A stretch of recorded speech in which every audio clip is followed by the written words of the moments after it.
In this video, we're going to be talking about how to increase your traffic to your store significantly and how to be found on the Etsy platform.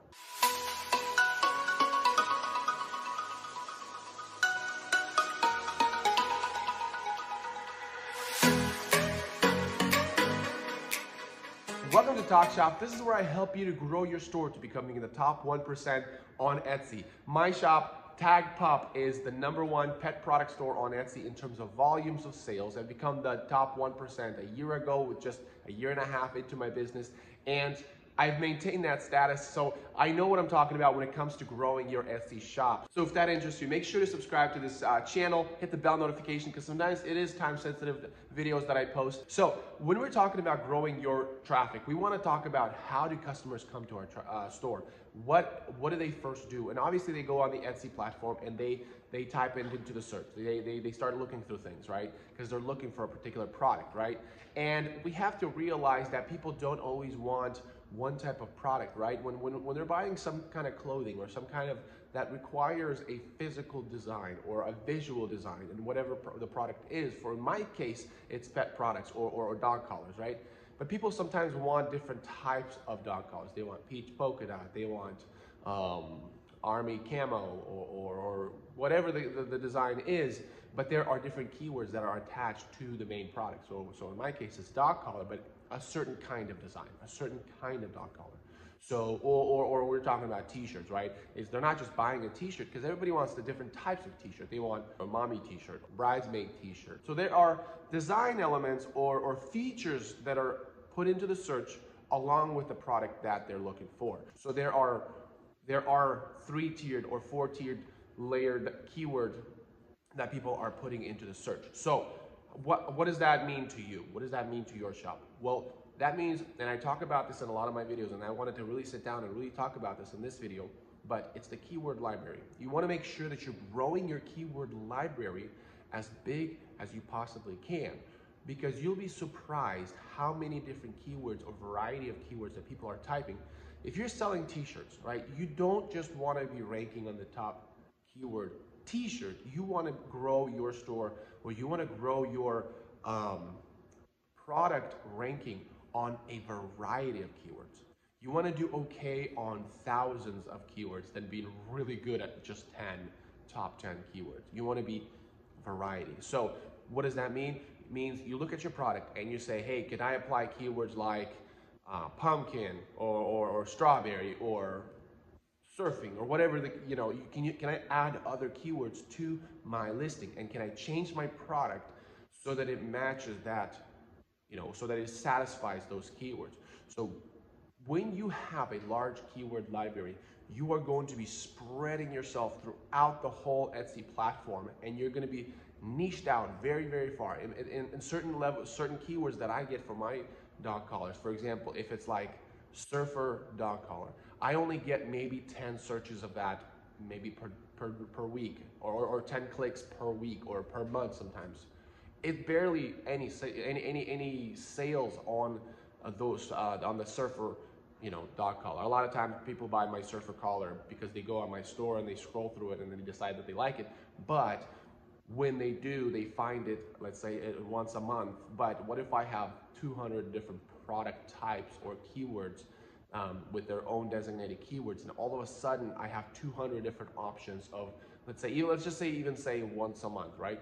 Once a month, somebody's typing, peach floral dog collar or blush wedding dog collar, or they're writing all these layered of keywords once a week or once a month. But if I have a large keyword library, well, that compounds, that adds up, and they all start to drip into my Etsy shop, and that allows me to increase my sales or increase my traffic, just simply because I have a large variety of different product types that I'm able to provide or satisfy the keywords that they are searching for. So what does that mean? That means, are you able to change your product? If you've bought a big bulk from China and you're trying to resell it, then you're kind of in a tough spot because you can't really change your product. But I'm assuming if you're an Etsy seller, you are in charge of your product's production. Then in that case, find a way to change the design elements of your product if you have the ability to do so.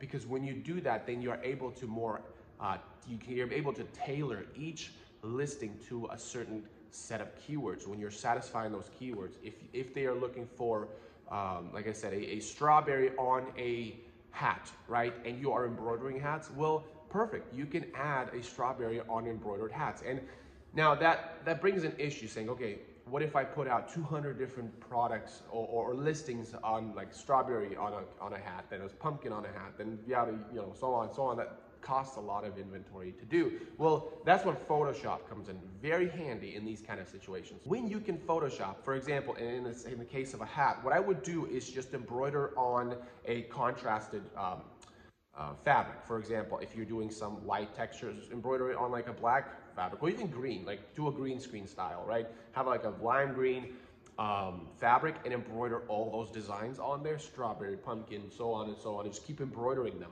and then position them in such a way that you can then delete or clear up the green, and then put that patch on just a blank hat in Photoshop. So that would be a very useful tool to be able to have in this context. So once you're able to do that, you can post listings like daily, just new listing, because you're adding keywords.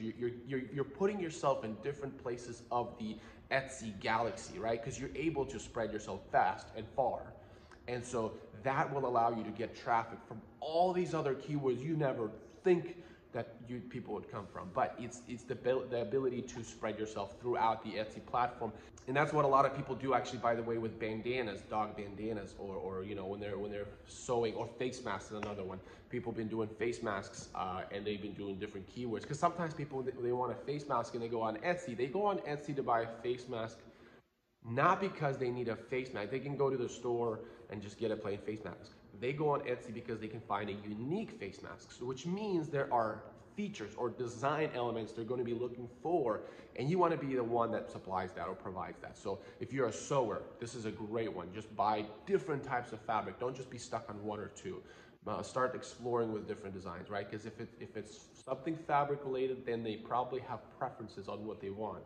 If you're an embroiderer, again, same thing like the hats idea, right? People don't always just want one thing. They want different types of things, right? Mom hat, wine o'clock, or all day rosé, whatever the text is. And doing keyword research also helps you a lot to really discover those keywords that you need to look after, that you need to look for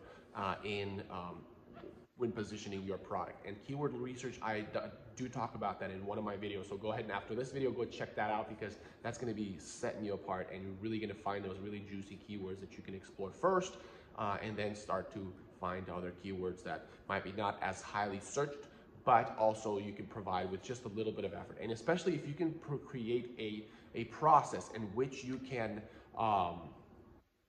post a listing every single day, and that process requires, like, hey, I'm just going to be embroidering hundreds of different patches or designs on this lime green fabric, and then every single day I'm going to be cropping out one and putting it on the hat or design. Or maybe, let's say I'm going to take a week and I'm going to just make a bunch of photos and Photoshop of like hundreds of different variations, and the next week I'm going to be just posting one listing every single day, or for the next month, let's say you did 30.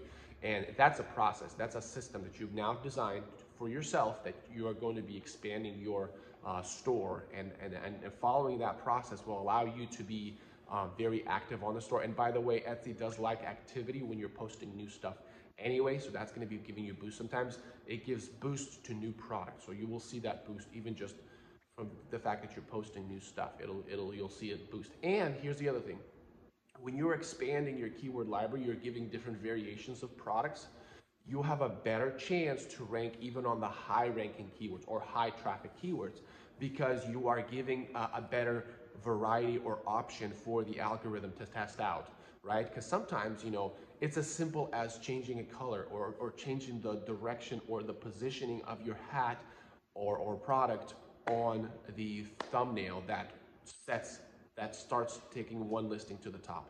So allowing yourself to post daily, new listing, will allow you to create a lot more chances for you to go up to the top. Now, make sure that you have good quality. Like I said, it requires a process, in order to start posting daily. And you may want to make sure that that process produces a quality listing, right? So not just posting for the heck of it because you think you're going to make sales and all of the listings are pretty bad. You want to make sure that you create a process that it also produces a quality listing. So hopefully this video made sense to you guys. If it did, like, and if you're interested in more content like this, subscribe. And like I said, check out that keyword library or keyword research video in my YouTube channel, and I'll leave a link in the bottom of this video. So hope you have a good day, and I'll see you next time.